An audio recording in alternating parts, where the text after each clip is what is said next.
Hello, everyone. Welcome to another episode of Cyber Smart Conversations with Harsha. I'm so delighted to be joined today by Building Resilience Manager at RioCan, Malik Abu Alhaj. Malik is a sustainability professional with 9 years of experience in energy management, biodiesel production, green supply design, sustainable design innovation, and data driven case studies. Thank you for joining. How are you doing today? Thank you very much for having me. I'm very delighted to be here and discuss this very interesting topic. It's a pleasure. Before we begin, I love to hear about the straight line or curvy line that you took in your career that took you to where you are, and why are you so passionate about sustainability? Definitely. I've been really fortunate in my work experience to see different fields of sustainability and different areas of sustainability. I started actually my career back in Dubai in United Arab Emirates, where I started with a startup called Neutral Fuels. And the main premise or the main idea there was to really use recycled cooking oil from restaurants and hotels and schools, any type of cooking oil, and make biodiesel. So closing that waste cycle into a full supply and demand for a cleaner diesel, and which was used also for shipping truck. So that was my starting point, and it was great to see that, and it's a great success. The company is still going on. I was part of the team for a few years. Then after joining it and working on biodiesel, I had the opportunity to actually also within the same company to start working on different projects. They started diversifying their projects back then, and we got at that point McDonald's as one of the clients. And we did energy management for their logistics centers in Southeast Asia. So we worked on energy management, energy efficiency, water efficiency for really large warehouses where all of the food is being stored. So a lot of energy consumption, a lot of water consumption. We worked in China, South Korea, Philippines, Australia, on commercial like office buildings and industrial buildings as warehouses and industrial bakeries and such. And that was really my first interaction with understanding how a building works and how to optimize a building energy consumption, water consumption, and how even to work with the operations team within even to help reducing energy just by improving the behavior of the employees or the occupants of the building itself, which is also a big area there. After working with Neutral Fuels, I joined WSP and moved into more established consultancy work in terms of design buildings. So I had, and once I joined WSP, I started working really on green building certifications like LEED, BREEAM, and local ones in the UAE. And I had really also the opportunity to work on sustainability and energy efficiency from design perspective on really iconic buildings. For instance, I worked on one of, currently the biggest airport in the world, in Dubai, and really helped in achieving very aspirational energy targets and water targets, because there was a push from the government, from the client there to really absorb sustainability and as much as possible. And they were really invested into it. And this we did is, for instance, doing a thermal study for outside seating area for restaurants during summer times and how to optimize it without spending too much energy on it. So you don't want to put cooling outside and waste that much energy outside. So even those types of simulations really push you forward to think how to solve even outside, like not even everyday problems, because it gives you the tools, it gives you the solution. It's really just a matter of matching where the solution would work the best and working with teams with that knowledge to really implement it. After working with WSP in Dubai and in Canada, after I moved to Canada, I've recently last year moved to RioCan REIT. So I'm working currently as the Building Resilience Manager in RioCan, which and my title really is, my position really focuses on implementing sustainability on a strategy level, on a portfolio level. So now my targets is how to improve our new buildings that are coming up our new developments, how to improve not only a building on a building level, but even when we have a different master plan for the next 20 years, a few buildings coming up there. So how we even as a master plan make that area very sustainable in terms of energy consumption, water consumption, but also in terms of like a green space outside, health and wellness for the people outside and inside. So it's really just trying from an owner perspective, put sustainability as a main item and a main variable in the design. And it's even within this year, it has been really interesting because I mean, due to the pandemic, also that only added more challenges.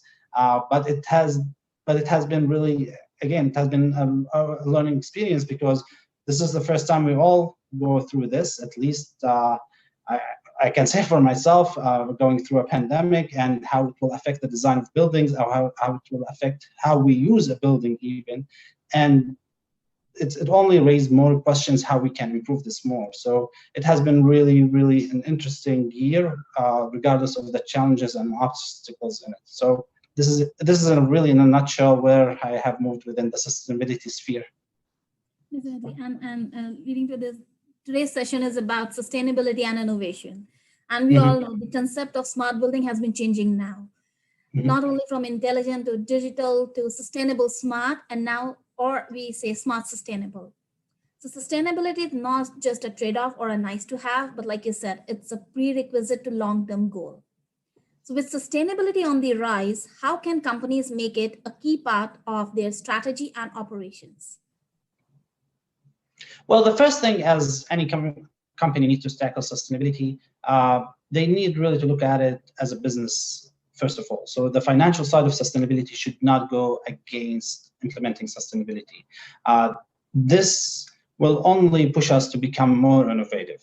I think there's the conventional approach to sustainability is you have to invest so much capital upfront and wait for the savings on many, many long years, and it might work and it might not work.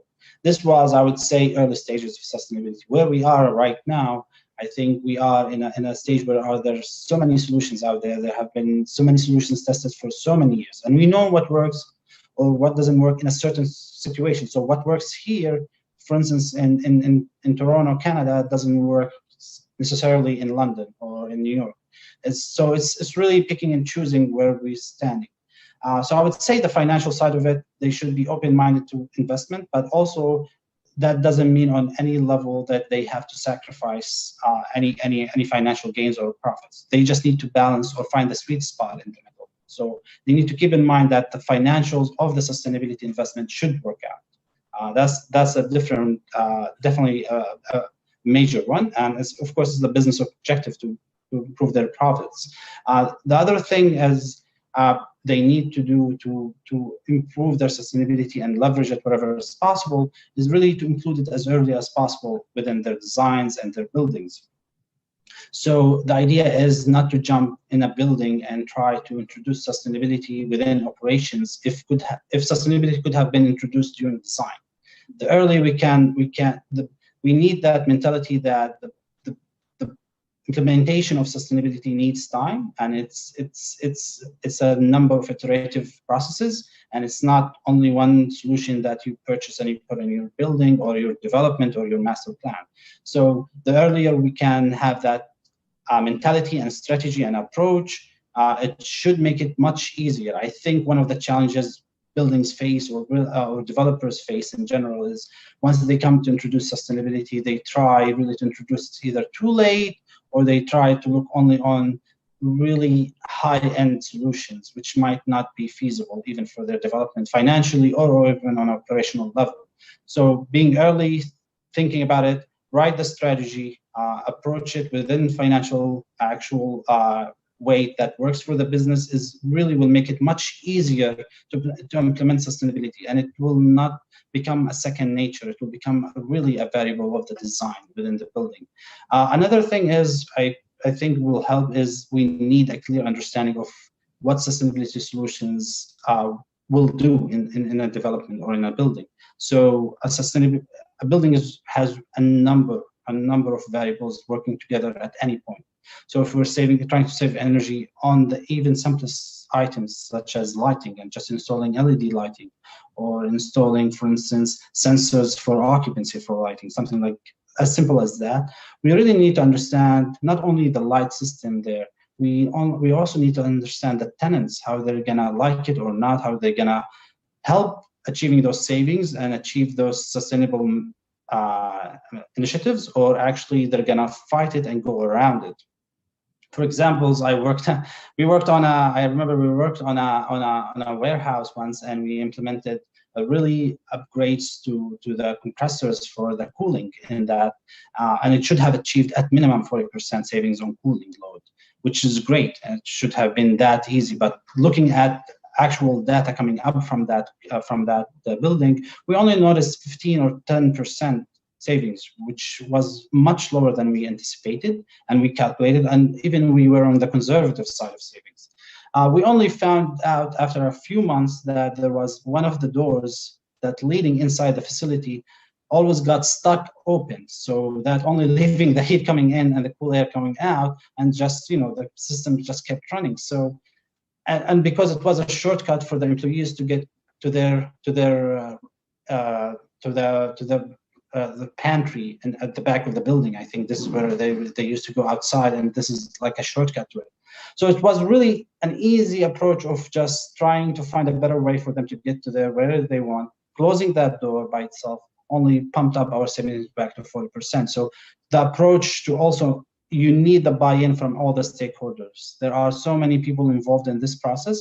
It will make it so much easier for a policymaker to get a buy-in from everyone if they understood the technical background to what these solutions will make or how it will change the operations of the building, and communicate it well to occupants and operations and even finance teams, because they all really interlocked in that sphere of using this building and, either financially or actually living in it or using it as an office. So that, I would say, in general, the three main things would make it easier for strategy to implement sustainability. Just go early in understand the technical backgrounds to it, and communicate it well. Do the financial analysis, and don't do major, really, any major losses just because you're introducing sustainability. It should not be a loss to you. Definitely, yes. And like you said, the barriers to adoption of sustainability. So one of the things we introduced much later in the stage, and even things like high cost and lack of awareness or interest, and then market demand. And we have also seen that lack of knowledge about the benefits and resistance to change. So how can we incentivize the take-up and adoption of innovative technologies for a sustainable building? Well, we're gonna go back to the first factor in strategy. It's really financially. So it's always easier to push new businesses, new approaches, new solutions if there's a financial aspect to it, and that's understandable, really, in a sustainability in buildings or developments, because any sustainable solution you'll introduce in a building will be expensive, will affect the operations of the building, and if there is something wrong, it will be expensive to fix it. If we're introducing a whole new technology in a building that we don't know yet if it's going to work 100% or not, we're really testing new patterns. The business really needs a bit of assurance that if things fall apart to some extent, there is a bit of assistance from outside. So incentives in terms of governmental or even bank loans or green bonds or anything like that really helps a business to introduce more sustainability, just because it will feel comfortable financially that if there is an issue, we'll solve it. So I would say financial incentive is definitely a big one, and there's no shortage of it really in the market. Like we saw here in the Canadian government really introducing a lot of incentives and initiatives for grants. There are also a lot of green bonds flying around and going around that show that there is an appetite for those types of funding opportunities. But it will definitely help the owners, the developers, the designers of introducing new solutions, because they know at least there is a safety net there at the end of the day. So financial will be one big thing. The other thing is Again, it's the communication of the technology and how it would work, and making sure everyone is on board. And this is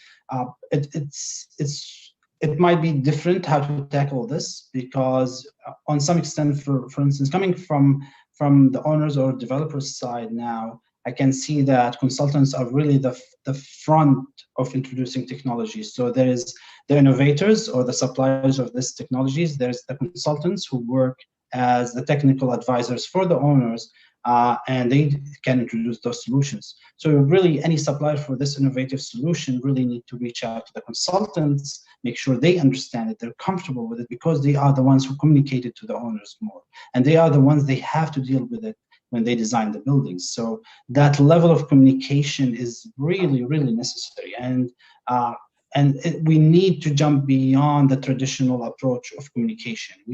Like you see, for example, in some instances, let's say there's an energy saving solution, regardless what it is. But usually they will say, we have installed it in this building A, located in this location, it saved this much, and the capital is this much, and the payback is this much. They try usually to start only on the financial side of it, and which is great and necessary, but that's not enough anymore. Because if I am building a residential building and renting it out, I need to make sure my tenants are comfortable with it too.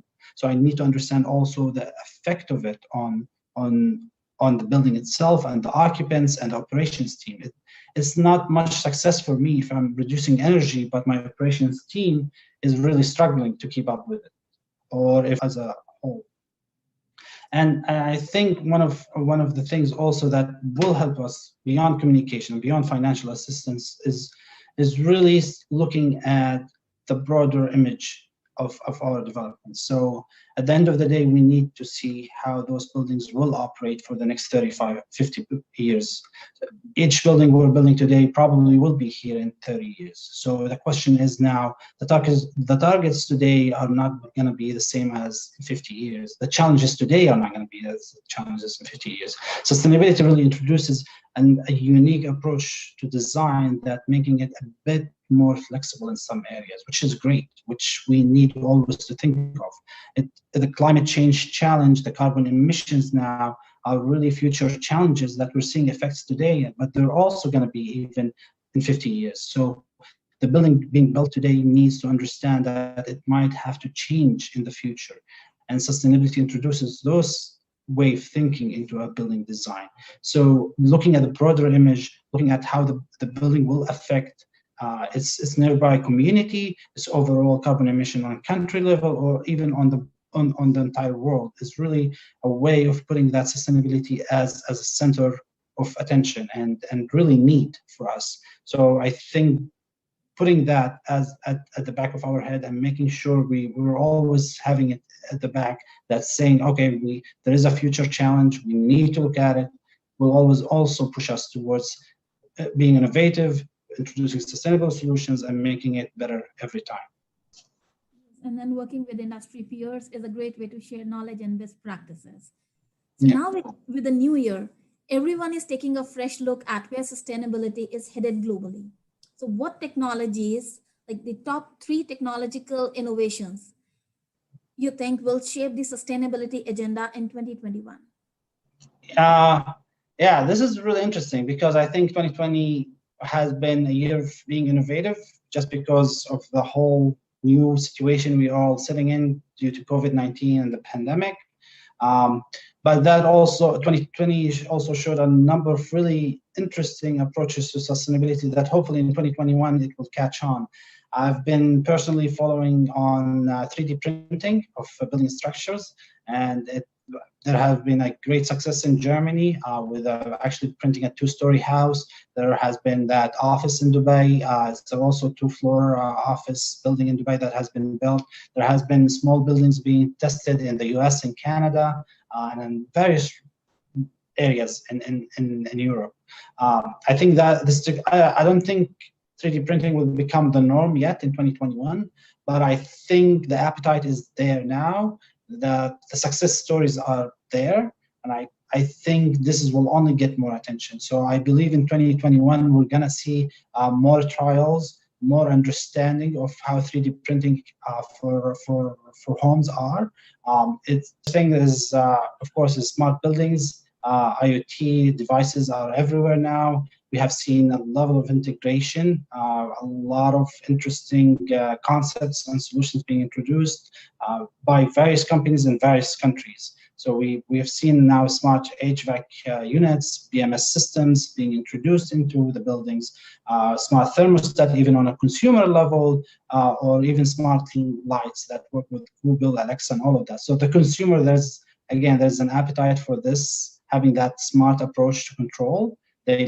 As a consumer, I do like it. I've seen a lot of people like using smart thermostats and those types of small units. But also I've seen it on a building design level, like smart building management systems are being introduced, and new ways of having more sensors in the building, collecting all of this information. Now in 2020, I've seen really more solutions being introduced, more user-friendly solutions being introduced in the market.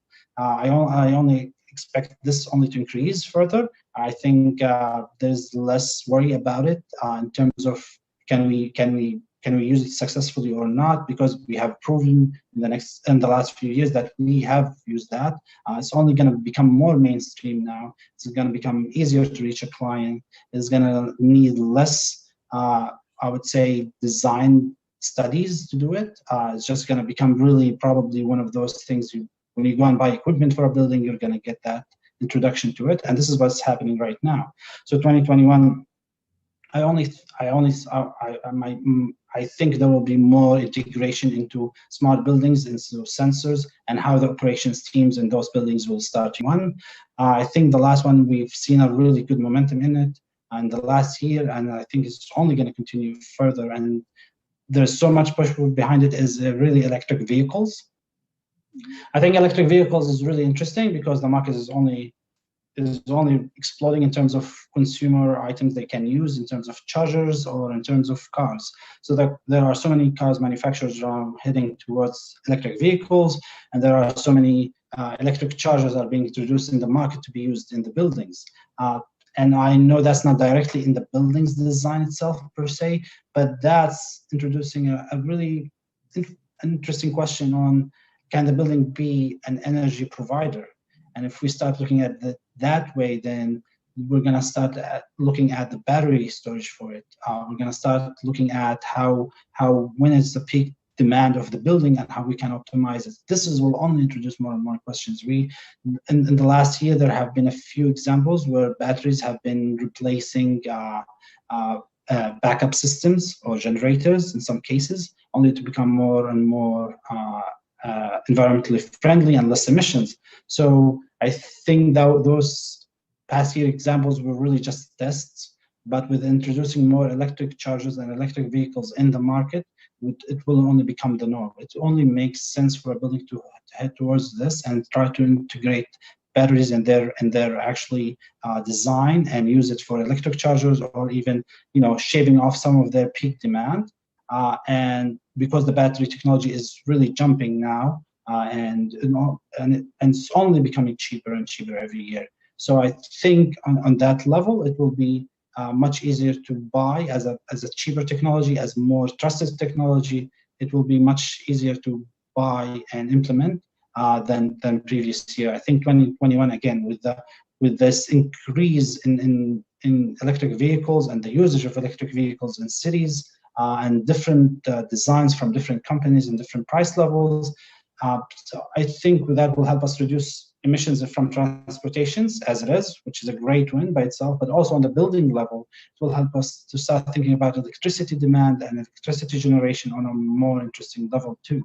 And that will only push us towards cleaner energy and hopefully more renewable energy on the building side, and energy storage where needed to really optimize our cost and our consumption. Yeah, and looking forward to more 3D projects, and then seeing how the integration of different building systems and insights from the data generated will shape the smart building. Thank you, Malik, for sharing those practical insights.